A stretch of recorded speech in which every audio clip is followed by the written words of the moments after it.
All right, so in this video, we'll learn a little bit about what Fangfang enjoys about her role as a data science manager and where the challenges are. So I'm curious, Fangfang, what are the favorite parts of your job? Yeah, I would say the most exciting part is certainly to socialize the impact that your team gave, the deliverables, and tying that to the business goal. So for instance, we just, launch solutions to help business identify promising customers with projecting over 50 million annual incremental impacts.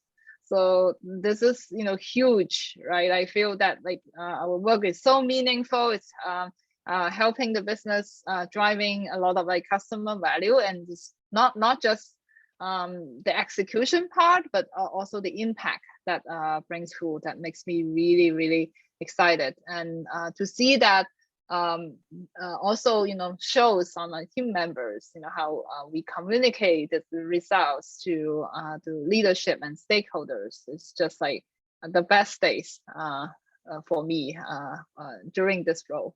Yeah, well, and I think that opportunity for impact is one of the big differences between academics and industry.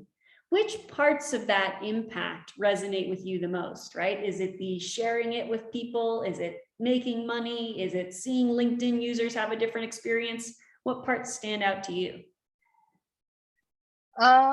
So I would say I would love to not just do the work to maximize revenue, but through a meaningful way. For instance, a lot of our customers show that, say, through this LinkedIn platform, they are able to connect with talents in a much more efficient manner. And then for those talents who are looking for their next new roles, right, LinkedIn just opens so many more opportunities outside of their first and second degree of professional network. So I do see a lot of say the social values driving that part.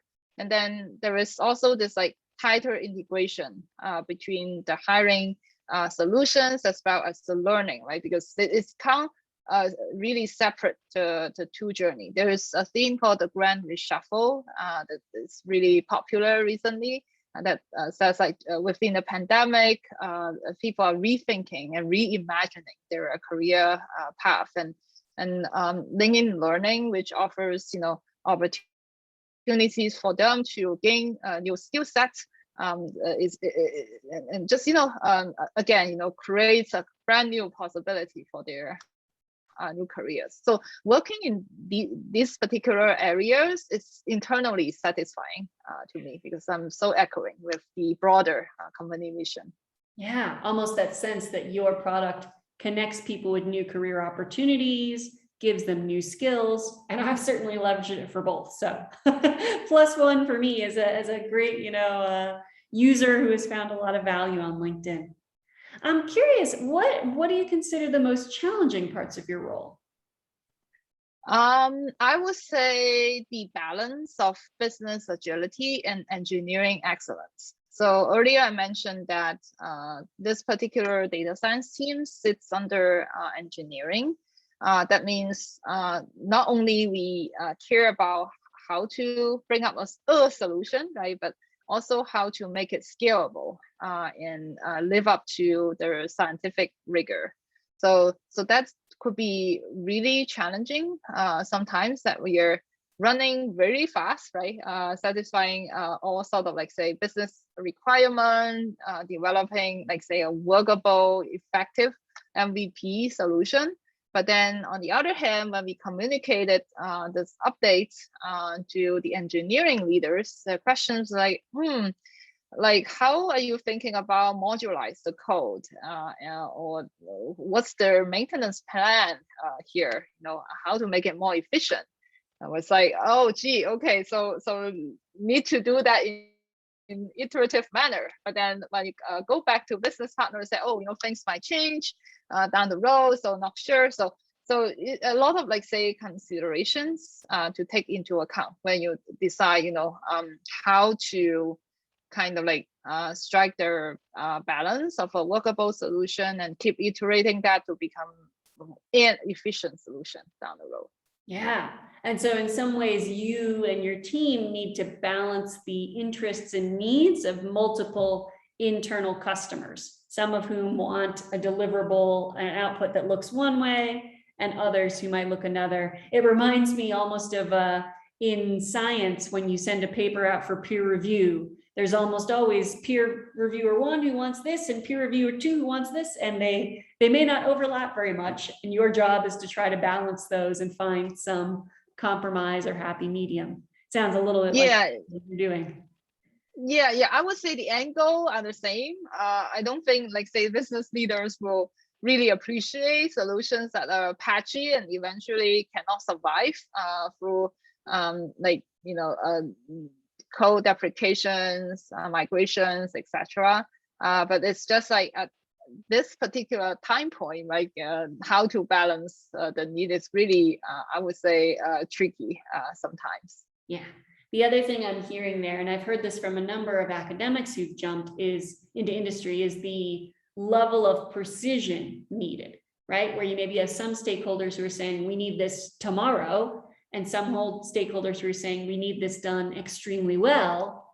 And those two things often don't map up. And so finding the level of excellence that fits the deadline can be really challenging. Exactly.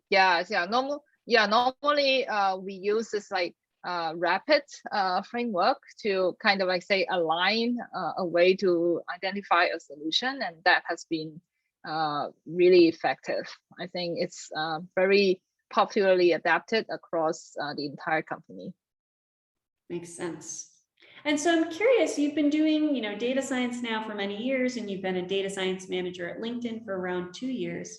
What's one thing you wish you'd known earlier on in your career journey? I would say to be more self-aware, and in particularly be more realistic about your capabilities, and set boundary between work and life is really important.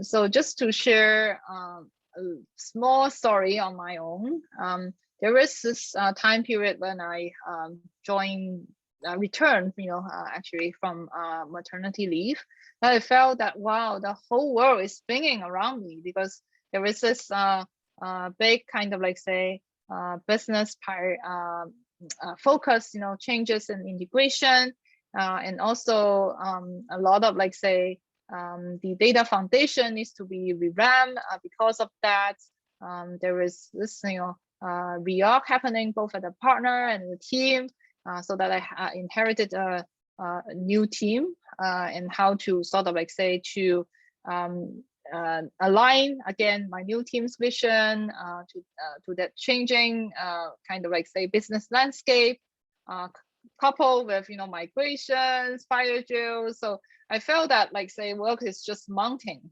and I thought of like say, hey, even can I do this really, and should I be kind of like say reverting back to an IC role? But then the more sort of like say I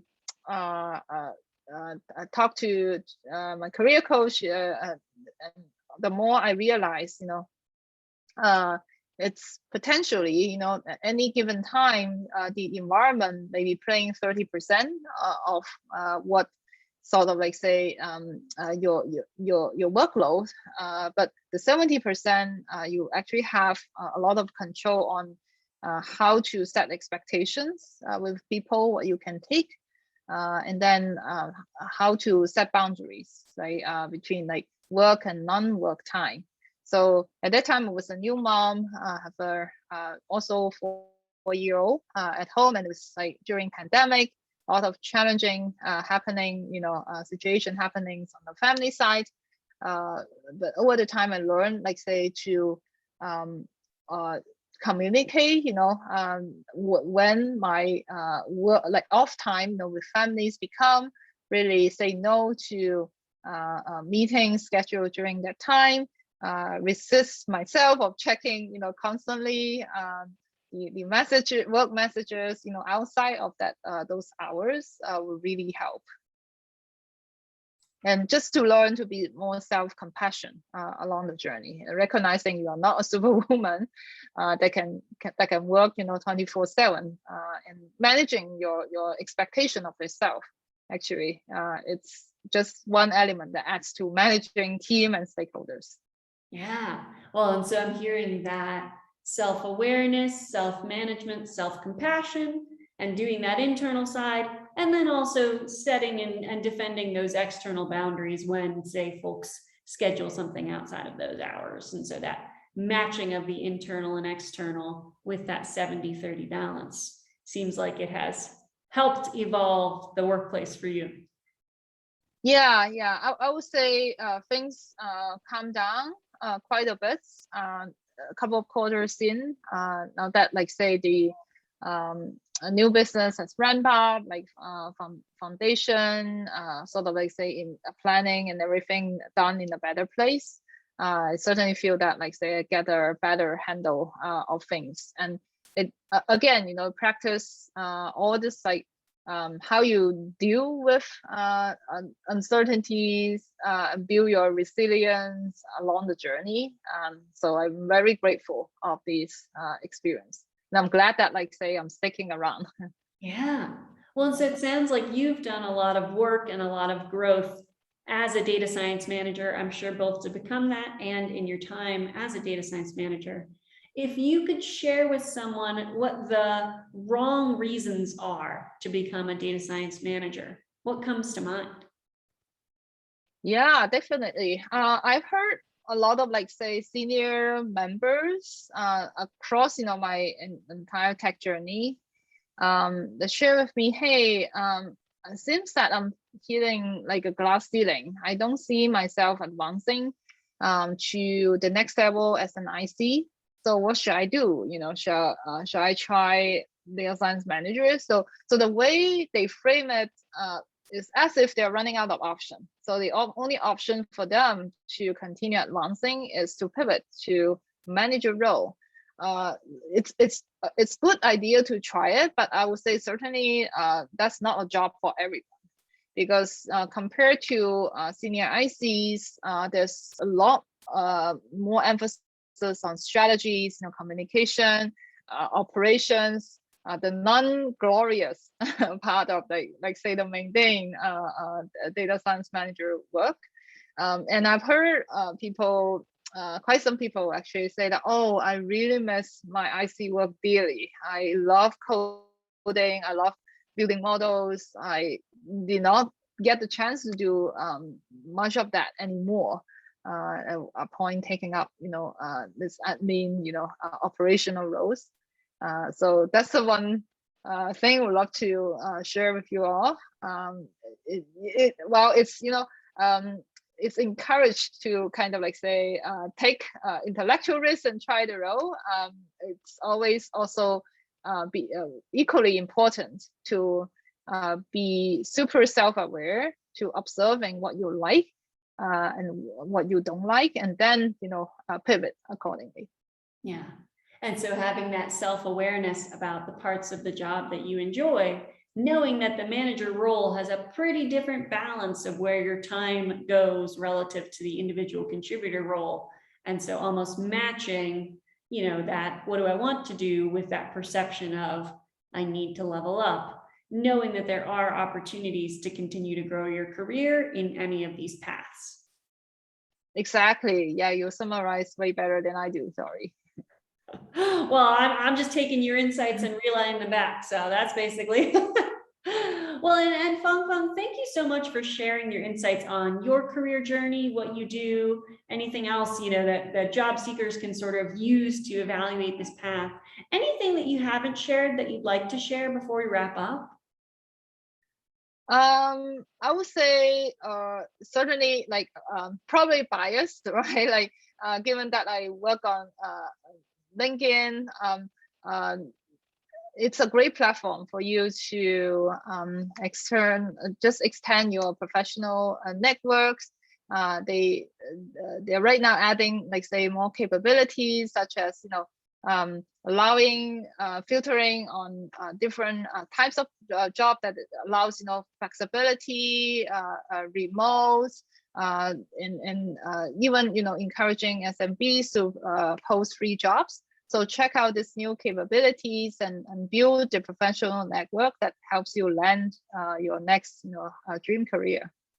Yeah, +1. There is just so much opportunity available with the community and the resources on LinkedIn. And so super grateful to get to chat with you a little bit about what it's like to work there for folks who want to, take advantage of that platform as a user or potentially consider working there down the road. So thank you so much for making the time, Fangfang. I know your days are pretty busy, so I really appreciate you carving out the space to share your journey with folks who are watching. Yeah, I really appreciate the opportunity to allow me to share my experience here. And it's been great working with you, Tori. Yay, awesome. Thank you so much for watching. Yeah, just you can find me on LinkedIn and just send me any questions if you're interested in learning more about the role. Awesome. All right. Well, I will put details for folks in the comments section below this video. And again, if you enjoyed this content, please comment and suggest things that you would like to see more of in the future, and subscribe so that you can see future Career Explorer videos. Thanks so much to those who are watching, as well as to Fangfang. Have a great day.